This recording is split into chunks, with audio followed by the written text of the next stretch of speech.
नमस्कार विद्यार्थियों,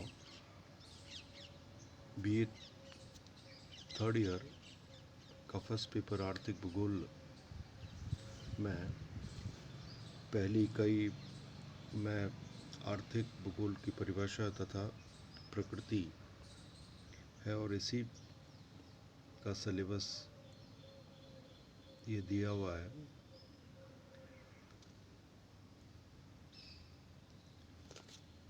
आर्थिक भूगोल अध्ययन का वह क्षेत्र है जो पृथ्वी सतह पर मिलने वाली आर्थिक क्रियाओं की स्थानिक विभिन्नता अर्थात भौगोलिक जो विभिन्नता है इनका अध्ययन करता है। ये विभिन्नता विभिन्न भौगोलिक कारकों के प्रभाव से स्थानीय, राष्ट्रीय तथा विश्व स्तर पर दृष्टिगोचर होती है। इस प्रकार ये पृथ्वी तल की स्थानिक विभिन्नताओं का अध्ययन आर्थिक क्रियाओं के निर्धारण के रूप में प्रस्तुत करता है। और यहीं पर हमारे दिमाग में ये आता है कि क्या आर्थिक शब्द और भूगोल शब्द को मिलाने से इसका अर्थ स्पष्ट हो जाता है, क्योंकि जो ट्रेडिशनली जो वर्ल्ड शब्दावली आई है, फर्स्ट वर्ल्ड, सेकंड वर्ल्ड या थर्ड वर्ल्ड। फर्स्ट वर्ल्ड यानी विकसित राष्ट्र जिसमें एंग्लो अमेरिका या पश्चिमी यूरोप आता है, और इसी के उलट विकासशील देश जिसे थर्ड वर्ल्ड कहा जाता है, जहाँ पर औद्योगिक संरचना या आधुनिक शहरी संरचना कुछ कम स्तर पर डेवलप्ड है। और दूसरी दुनिया जो प्लान्ड इकोनॉमिक यानी पूर्व सोवियत संघ या वर्तमान में चीन जैसे कम्युनिस्ट देश हैं, इन सभी में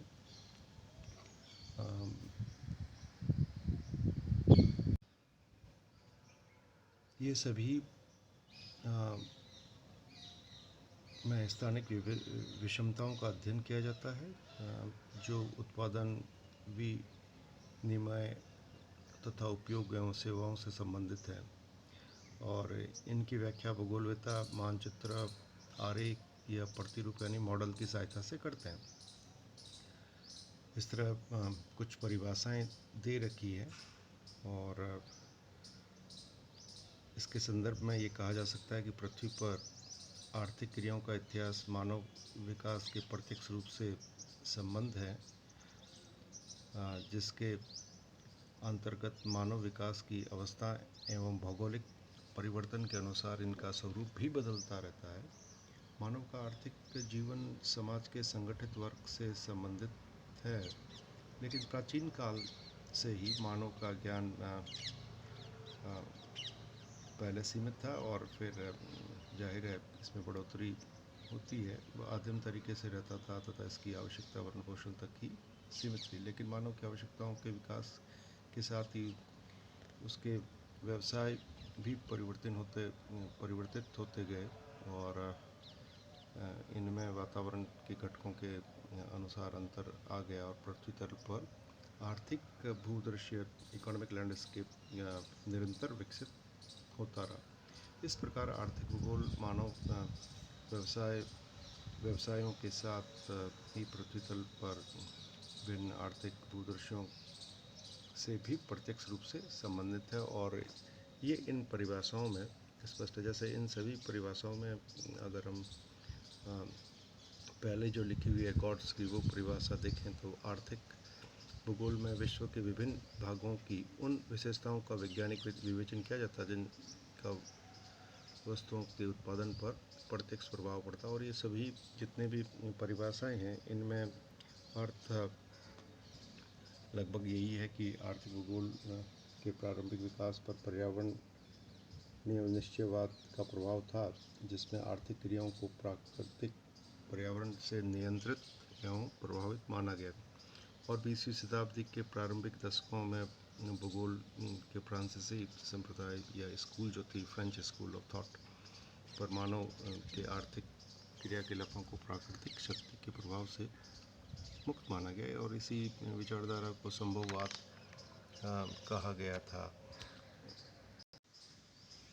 और इस तरह इन सभी परिभाषाओं का अवलोकन करते हुए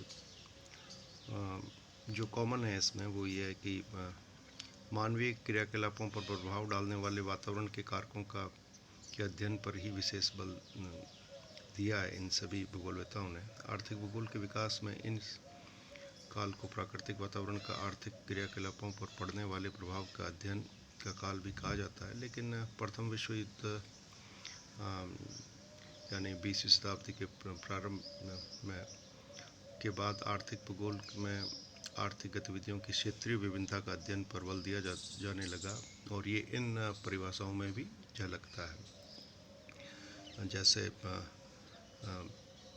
हार्टशॉन ने भूगोल को क्षेत्रीय विषमता का अध्ययन के रूप में स्थापित करने का प्रयास किया है। इसी विचार का अनुमोदन करते हुए मर्फी, जिनकी परिभाषा यहाँ दी हुई है, ने आर्थिक भूगोल मनुष्य की